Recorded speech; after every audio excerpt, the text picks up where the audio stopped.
byara Mariana Gahinda ubwo bashyingurwaga Dr. Byamungu Livingstone wakoze impanuka hamwe n'abana be bane.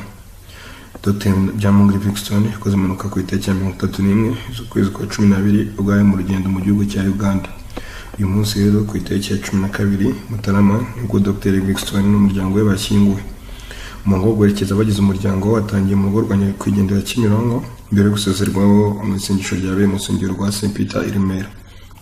Muri ncamgongo y'urupfu rwa Dr. Byamungu n'abana be barimo Ngabo Creve na Nziza Caleb, Barimanga Manzi na Uwera Bless Chelsea. Byamenyekanye ku itariki ya 30 Ukuboza. Baguye impanuka y'imodoka bari mu karere ka Rwengo umuhanda Masaka Mbarara ahitwa Cyazaga. Bamwe bwatanzwe n'umuvandimwe we yavuze ko baheruka kuvugana n'ubuzima mbere yuko afata inzira agaruka mu Rwanda. Mu buzima bwe Dr. Byamungu Livingstone afatwaga nk'umutoza w'umukorerabushake n'ikitegererezo kuri benshi barimo n'abana be. Hari umuntu usabana cyane, yakundaga akazi akitangira ndetse kandi umubyeyi bita ku muryango we. Yitabye Imana agerageza kuwurinda kandi azahora abyibukirwaho. Umuhango wo kubaherekeza witabiriwe n'inshuti y'abavandimwe abagize umuryango na Minisitiri w'Ubutabera Kanumwa ya Leta Busire Johnson na Apotre Muneza Alice Mignon uyobora umuryango wa Many Foundation. Dr. Byamungu wari umuyobozi w'ishami ishinzwe ishoramari muri banki y'Amajyambere BRD n'abana be bahitanwe n'impanuka ariko umugore Mukagatare Dorcas arayirokoka.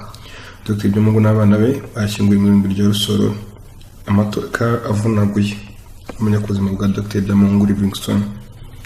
Dr. Byamungu Livingstone yavukiye mu Uganda ku ya 2 Gicurasi mu 1938. Yavutse kuri Mahirane Zakaria na Kitenge Sara. Amashuri abanza yize muri Christ the King Salsa komeza muri Saint Yari.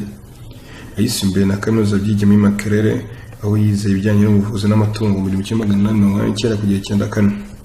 Dr. Byamungu yabonye n'icyiciro cya gatatu cya kaminuza mu bijyanye n'imiyoborere mu by'ubukungu n'ishoramari muri kaminuza ya KDF mu Bwongereza. Ishingiye na Mukagatare Dorcas ku itariki 21 Kanama 1999 mu mujyi wa Kigali. Tangiye gukora inzego zitandukanye za guverinoma z'u Rwanda mu 1994. Umugabo yananyuze mu bikorera bifatije ubugenzuzi bw'ibigo mpuzamahanga. Dr. Byamungu yari umuyobozi w'ishami ry'ishoramari muri BRD kuva mu 2006. Yakoze muri banki afite izindi nshingano zagomba kujya ku myaka guhera mu 2000 kujya muri 2007. Yakoze mu rugaga rw'abikorera PCF World Vision yanabere umuyobozi mu gihugu umushinga w'Abadage ugamije kurwanya inzara World Health umuryango mpuzamahanga Health Poverty Action APA. Dr. Byamungu